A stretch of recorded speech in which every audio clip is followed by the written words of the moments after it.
Victory at Sea is the new naval wargame from Warlord Games. Following a tried and tested formula, Warlord have released a box starter set which contains everything you need to get going. Victory at Sea Battle for the Pacific focuses on the World War II sea battle between the US and Japanese fleets.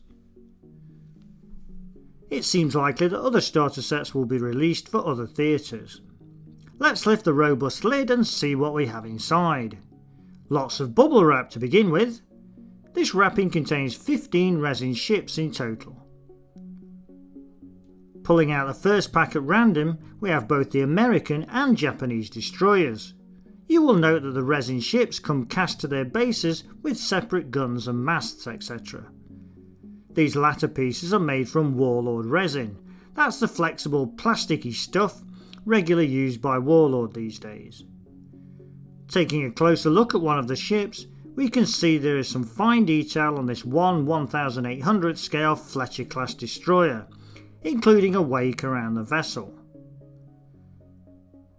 The size of the bases on all of these models has caused a great deal of discussion on the forums, with some people really being turned off by their chunky nature. However, they do paint up really nicely, and during a game it is crucial to be able to see the name or class of the ship, so it will be difficult for them to be any smaller and accommodate the nameplates. From the American Fletcher class, we move to the Japanese Fubaki class destroyers. Naval experts can study these images and make their own minds up about the detail. I won't embarrass myself by trying, but any comments below will be gratefully received. Here's a closer look at the different nations' Warlord resin cast 4 bridges and 4 masts. In this next pack we have 3 Japanese cruisers, again with the separate add-on bits. On many of these models there will be a small amount of knife or file work to do around the bases, trimming off lugs and flash. As well as the Mugami class cruisers, we have the Mugami itself, which was the lead of the 4 Mugami class ships which fought during World War II. Later in the war, the Mugami was converted into an aircraft carrier. As we can see by the nameplate, this model is the ship in its earlier guise. The last cruiser is a Furutaka class.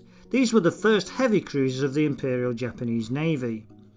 2 of these saw action during the war, both being sunk in 1942. All these vessels have their own guns, bridges and masts. Now here come the 3 US cruisers. First up is the Northampton class heavy cruiser, one of 6 Northamptons that was built during the late 20s and 30s. In the starter set we have 2 Northamptons followed by a Portland class cruiser. If you're starting to get slightly confused with regard to what is listed on the box as the content and what we can see here, here's a look at the resin components that should clear things up. These are labelled as USS Northampton and Chicago, both of which were Northampton class, and the USS Indianapolis, which was a Portland class ship. Moving away from the ship models now and diving back into the box, we have a bag of good quality dice, everything you need for a Victory at Sea starter game. Then damage sliders, which are used during the game in conjunction with the ship data cards. This pack contains the ship data cards, obligatory for most Warlord Games box sets, certainly familiar to Black Seas and Cruel Seas players. The other sheet in there is a handy guide with instructions on caring for your resin models. So these cards contain the stats for your vessels, allowing crucial game information to be readily available during play. There's also where you track your ship damage. The reverse side displays historical information, including details of refits which often changed vessels massively during the course of the war. The final 3 items in the box are the rules manual, template or marker punch board, and 2 playmats. The first and most important thing to say about the rules manual is that it comes free with the September 2020 issue of Wargames Illustrated magazine. Copies will be available free plus P&P to our Prime members too. We also have articles covering the game rules in WI391 and WI392, the July and August issues of the magazine. These are the starter rules. A more in-depth hardback 2-volume version will be available at a later date. The punchboard token set contains markers for critical hits, rearming, smoke, initiative and a turning gauge. And last but no means least, assuming you don't have a CMAT already, are the 2 thick paper play sheets.